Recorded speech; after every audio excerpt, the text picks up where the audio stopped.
Hello, we are live. What a wonderful Sunday. Or is it really? Well, maybe. First of all, this stream, what I'm doing, I think it's the third stream now.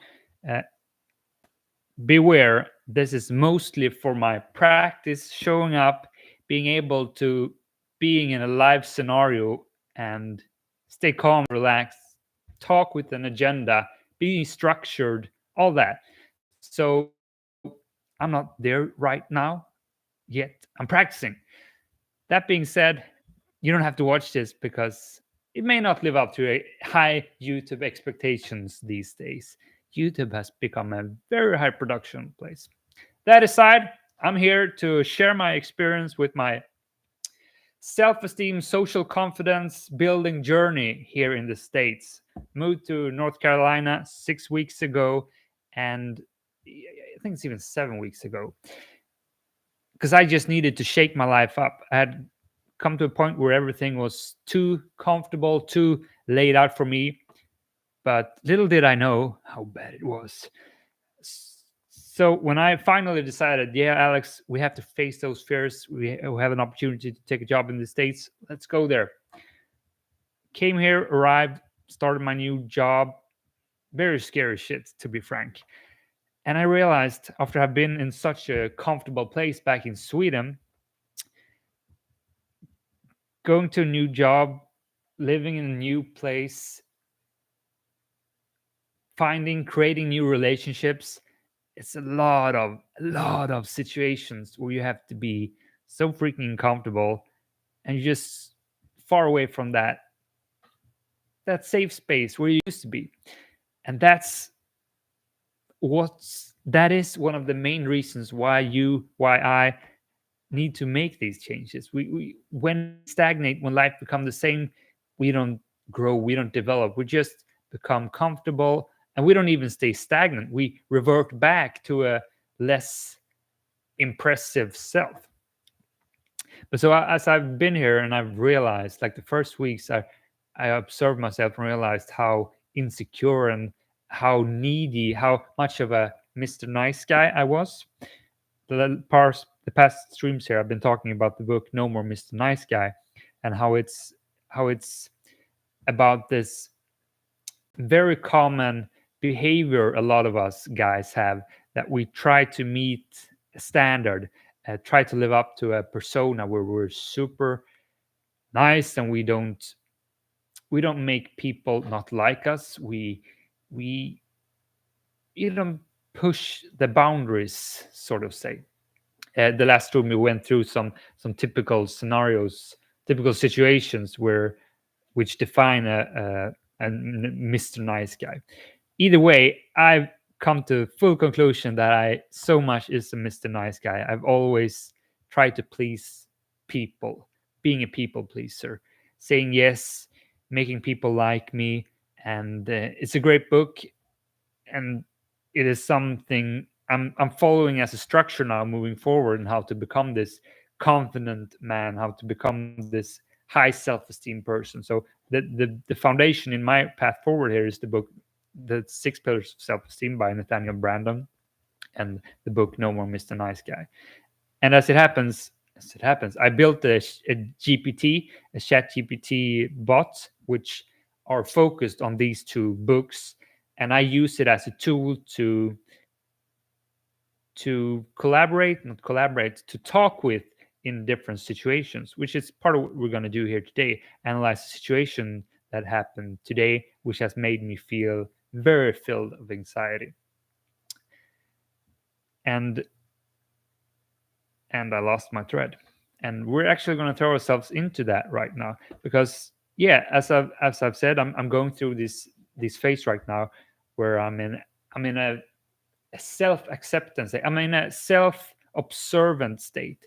I really look at situations throughout my work week, social situations, observe how I feel, and how I try to avoid fears coming up throughout the day. When I have to talk to a person, if I have to do something uncomfortable, like right now, I'm trying to get by a car. I need to make calls. I need to reach out to a lot of people. There's a lot of situations throughout my days, throughout the week, where I fearful situation pop up, and I feel how I do everything I can to stray away from these actions, to not having to do them. I come up with long-winded excuses.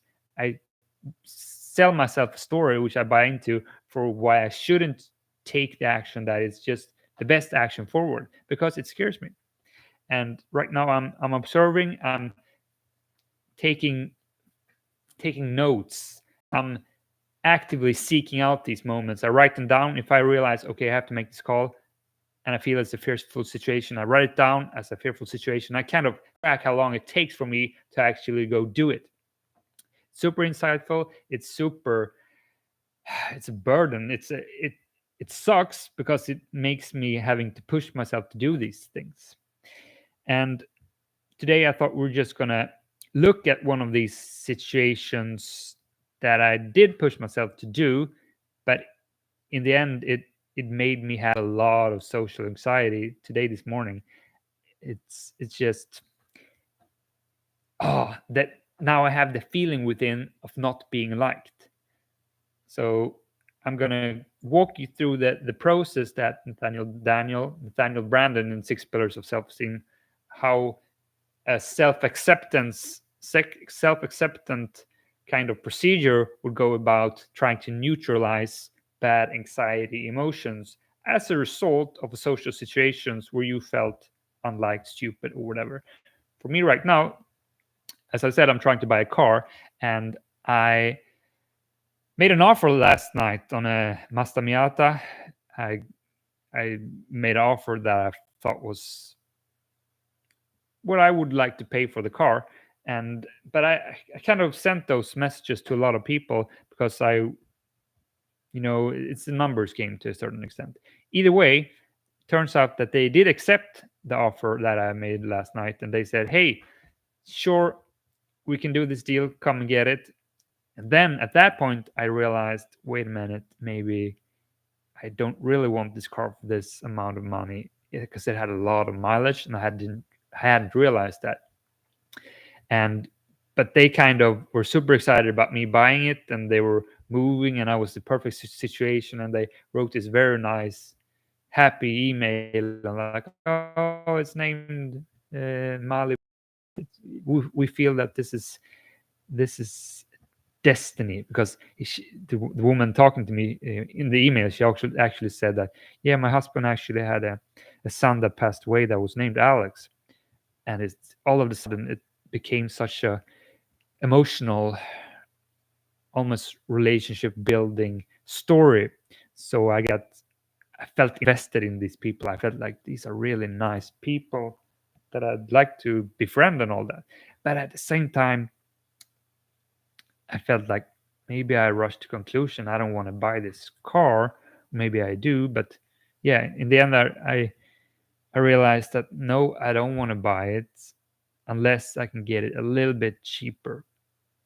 And but to be frank, they had cut the price from 10,500 down to 7,500. So it was a huge cut, but it still wasn't a great price in my opinion. So I ended up writing a long email. It took me an hour to write this email. So you see how invested I was in this.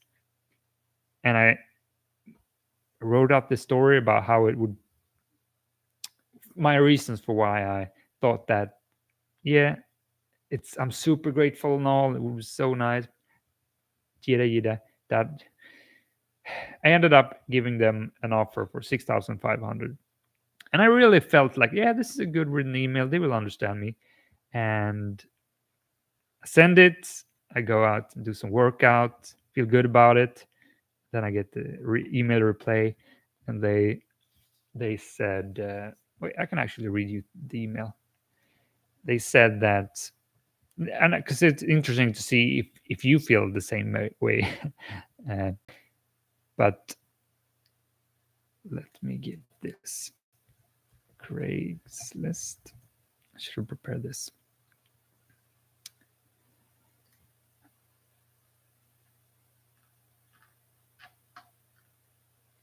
Alex, This car will go another 150k miles easy.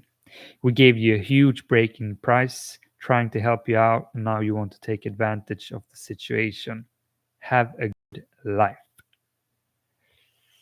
Yeah. And having, yeah, it hurt again. I only read it once because it hurt when I read it the first time.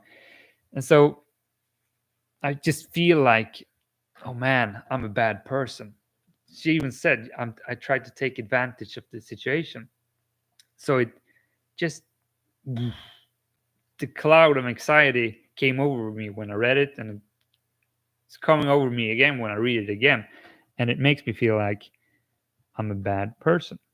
So I thought we'd go through what the process of neutralizing a situation like this could go about. And I mean, I tried to just instantly when I read it, I can see my mind trying to go to a comforting place. I want to go eat. I want to distract myself with other stuff. But now here, when I'm at this place trying to grow, I am hindering myself from escaping these thoughts. It's like, no, Alex, we're gonna sit this one through. Well, actually, I cheated a little bit. I said, okay, if you can do 30 minutes of intense workout just to escape it for a bit, because then you will get a good workout out of it. And I did that, and it's like I so badly didn't want to be in that headspace. I just crushed my workout with biking around there. So just yeah, take advantage of the situation. It's so deeply engraved within to not be a bad person. So okay, so I've used my chat gpt bot.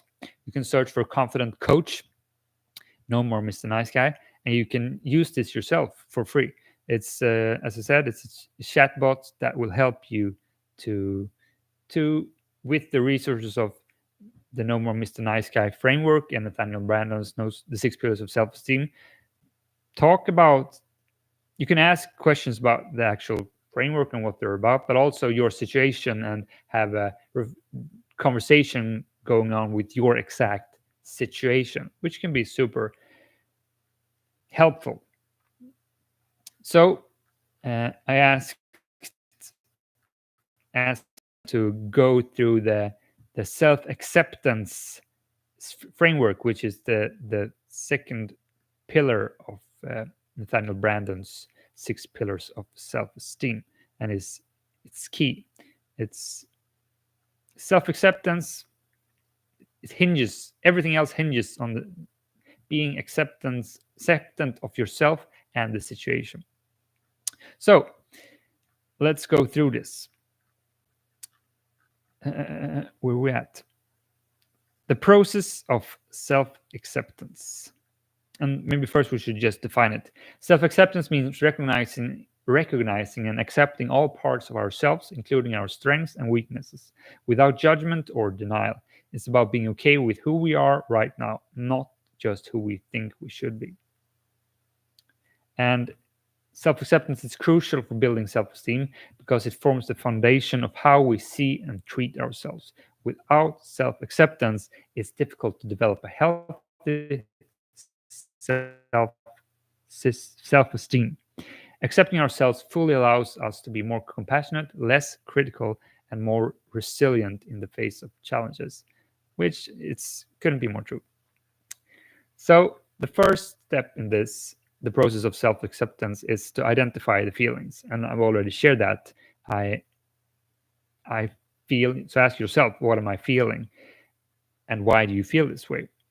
So for me, I feel like a bad person because they obviously feel that I'm trying to take advantage of the situation. She wrote that, point out, plant that by. She wrote that in the text, and I really didn't think so.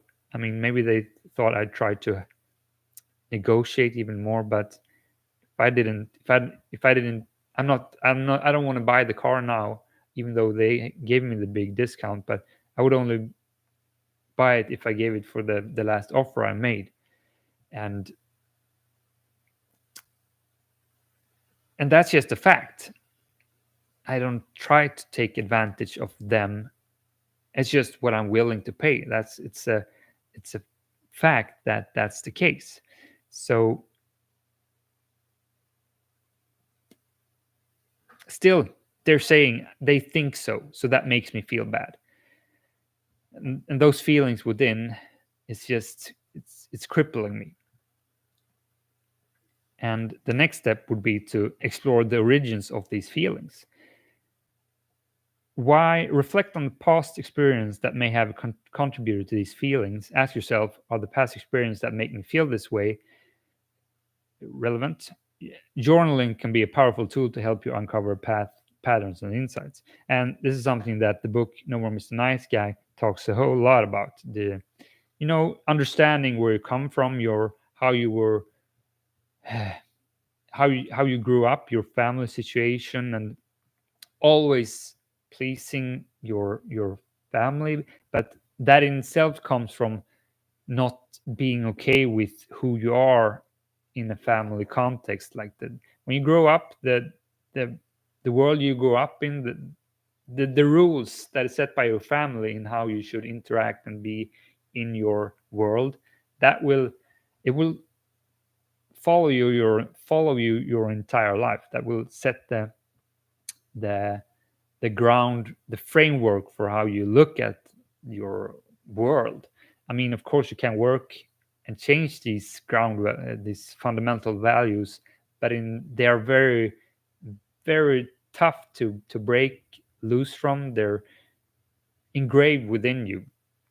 And for me, growing up, I always tried to be that people pleaser. We had a lot of fighting going on in our family, just my kids, but also I was always afraid that our parents would get a divorce, and I tried to be a mediator and just always try to mend things up, not stir a fight, try to just handle the situation. At least that's how I remember everything.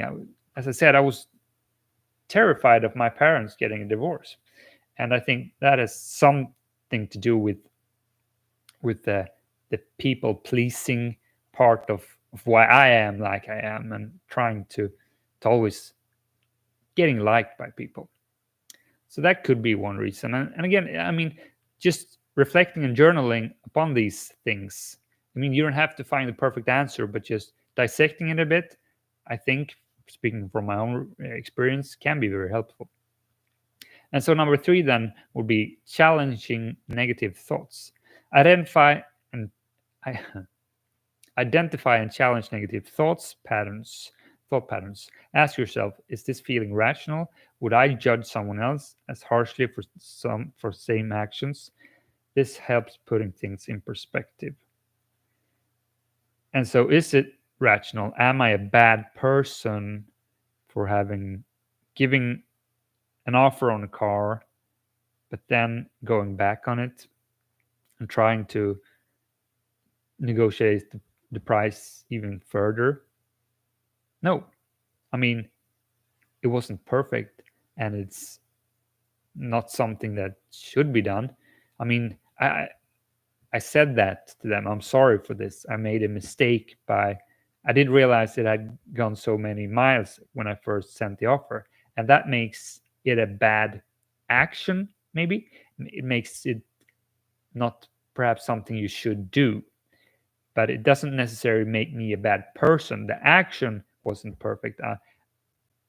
You learn from experiences. If you decide to learn from an experience, you get feedback from something you do, and then you adapt.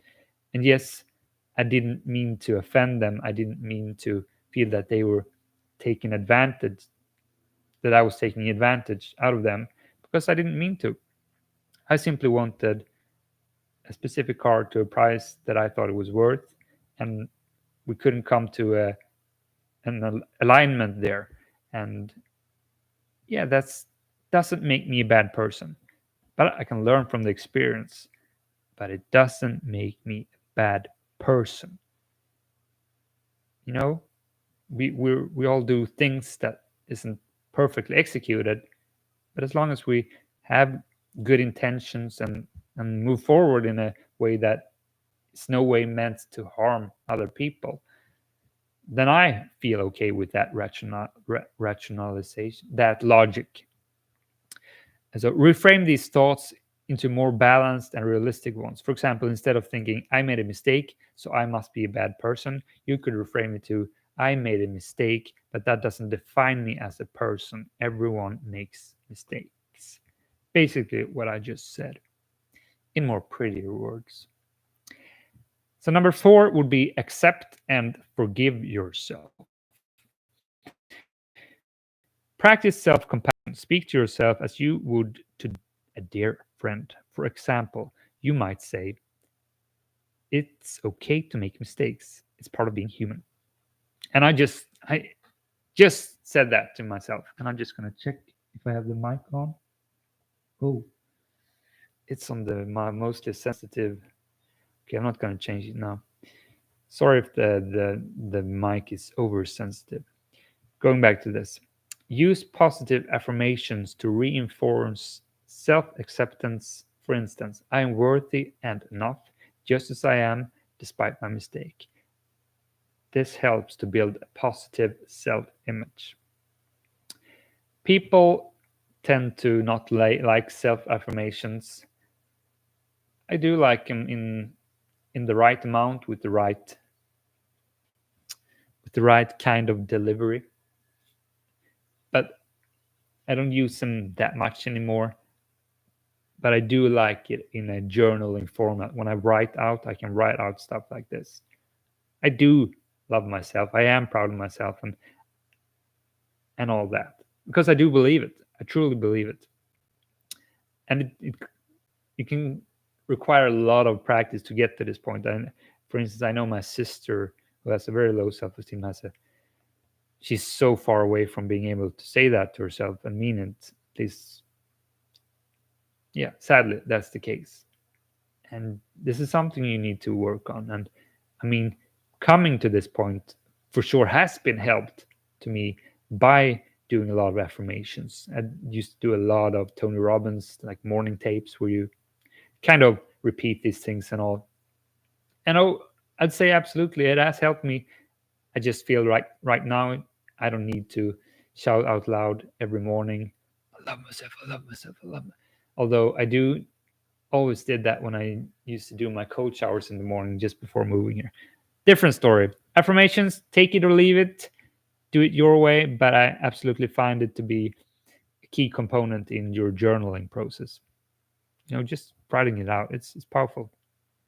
So let's move on to number 5, learn from the experience. We've touched upon this too.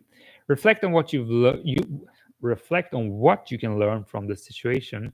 Ask yourself, what can I learn from this? How can I handle similar situations better in the future? This turns a negative. Sorry. Now when I read this, I started thinking about her, the woman writing me. I was I actually detached from what I was doing during a live stream and started go through the scenario in my head again. Oh, she's thinking that. Why is she thinking that? It's so it's so deeply impacting me. Although I'm going through this process, I can feel as I'm doing it, it relieves some of the tension, but still it comes back. We have to get away from that. And we do that by practicing, by loving ourselves, but then going through a process where we can ground ourselves in the logic of why we are not bad people. But I mean, if you go out kill people, well, you can't go home and just forgive yourself for an action like that. It has to be grounded in reason.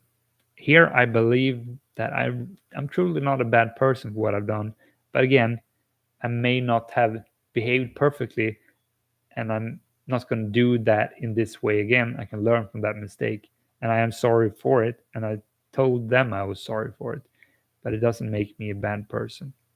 That is something we have to stay grounded to.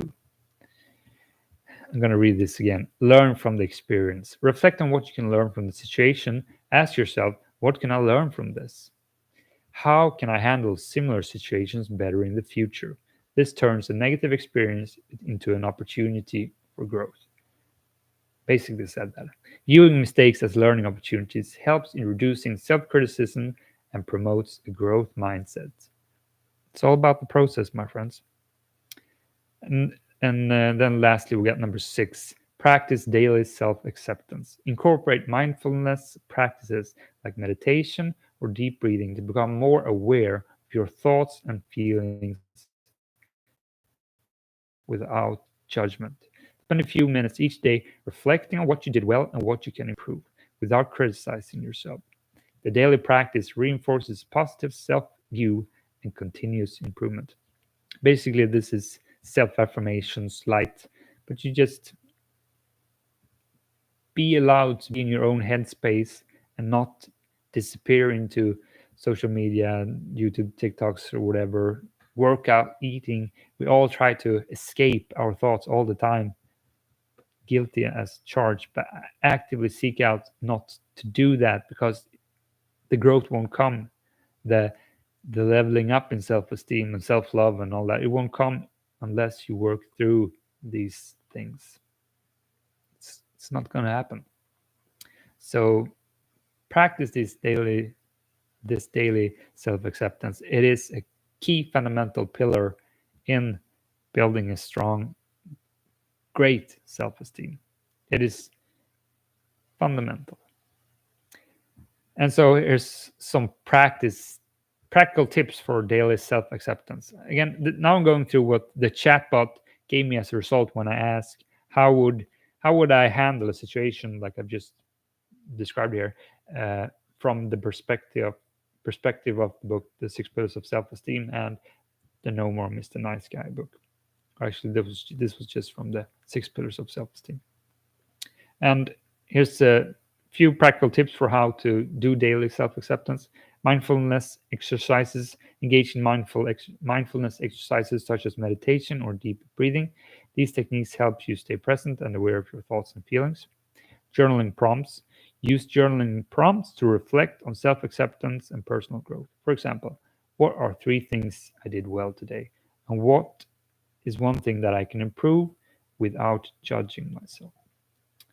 Affirmations could be create a list of positive affirmations to reinforce your self-worth and acceptance. Some examples include, I accept myself as I am worthy of love and respect. But just writing it out, well, you have to feel it. Feel it! And I think that concludes this stream. It's been oh, we got Boris watching. That's so nice. Boris is an old colleague of me back from my job in Sweden. Long time no see, my dear friend. He says, don't care what others says. You're awesome like you are. Oh, that means a lot.